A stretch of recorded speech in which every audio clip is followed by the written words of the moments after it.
रागिनी का बचपन कठिनाई में गुजरा था।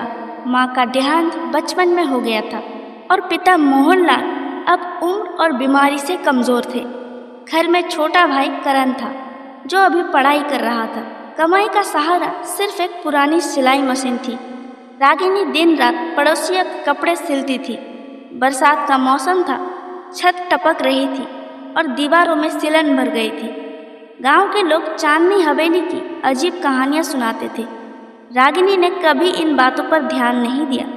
उसे तो बस सिलाई से घर का खर्च चलाना था। उसे पता नहीं था कि उसकी जिंदगी बदलने वाली है। एक तूफानी रात दरवाजे पर हल्की दस्तक हुई। रागिनी ने दरवाज़ा खोला तो एक लंबा युवक सामने था। उसके कंधों तक गीले बाल और आंखों में अजीब चमक थी।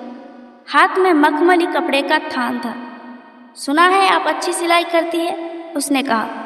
जी कोशिश करती हूँ, रागिनी ने हल्के स्वर में जवाब दिया। मुझे एक खास पोशाक चाहिए जो पहनने वाला कभी ना भूले। उसकी आवाज़ में अजीब ठंडक थी।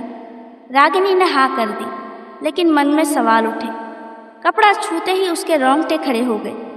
अगले दिन वही युवक फिर आया, इस बार और भी कीमती कपड़ा लेकर। रागिनी ने साहस जुटाकर पूछा, आपका नाम? नाम अभी नहीं बता सकता, वो मुस्कुराया। उसका आना अब रोज का सिलसिला बन गया। हर बार वो अजीब सा ठंडा एहसास छोड़ जाता। रात को रागिनी को खिड़की पर किसी के साए दिखते। एक बार उसने पर्दा हटाया तो वही युवक खड़ा था। पल झपकते ही वो गायब हो गया। रागिनी की नींद उचटने लगी।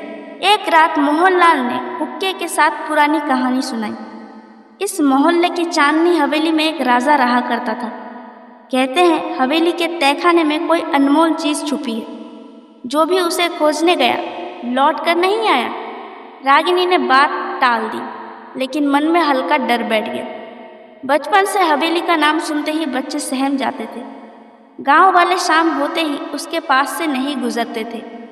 खिड़कियों में अजीब रोशनी दिखती थी। रागिनी ने कभी वहां कदम नहीं रखा था, लेकिन अब किस्मत उसे उसी तरफ खींच रही थी। एक दिन युवक ने कहा, यह कपड़ा हवेली में पहुंचा देना, मालिक को चाहिए। रागिनी पहले तो झिझकी, फिर मान गई। बरसात के बीच वो कपड़ा लेकर हवेली पहुंची। लोहे के दरवाजे अपने आप खुल गए। अंदर टूटी फूटी दीवारें और सन्नाटा पसरा था। झूमर टूटकर फर्श पर बिखरे थे। पुराने चित्रों की आंखें जैसे उसका पीछा कर रही थी। दिल जोर जोर से धड़क रहा था। अचानक पीछे से आवाज आई, तुम आ गई। रागिनी ने मुड़कर देखा, वही युवक खड़ा था। इस हवेली में ईंट पत्थर से ज्यादा कहानियां दबी हैं। उसकी आंखें अब और भी गहरी लग रही थी। बाहर तूफान तेज हो गया था। हवेली के दरवाजे धीरे धीरे अपने आप बंद होने लगे। अंदर अंधेरा और सीलन का गंध भर गया। दूर कहीं से किसी पुरानी मशीन की आवाज आने लगी। रागिनी डर के मारे कांपने लगी। तुम्हारा यहाँ आना तय था, युवक बोला। उसकी बातों में कोई पुराना राज छुपा था। युवक ने रागिनी को वही कपड़ा थमा दिया। ये कपड़ा सिर्फ कपड़ा नहीं, एक कुंजी है, उसने कहा। रागिनी कुछ समझ पाती उससे पहले झोंका आया। कपड़े की तहों में से एक चांदी का बटन गिरा। उस पर बारीक अक्षरों में उसका नाम लिखा था। रागिनी की सांसें थम गई। ये नाम यहाँ कैसे? उसने पूछा। युवक बस मुस्कुराए।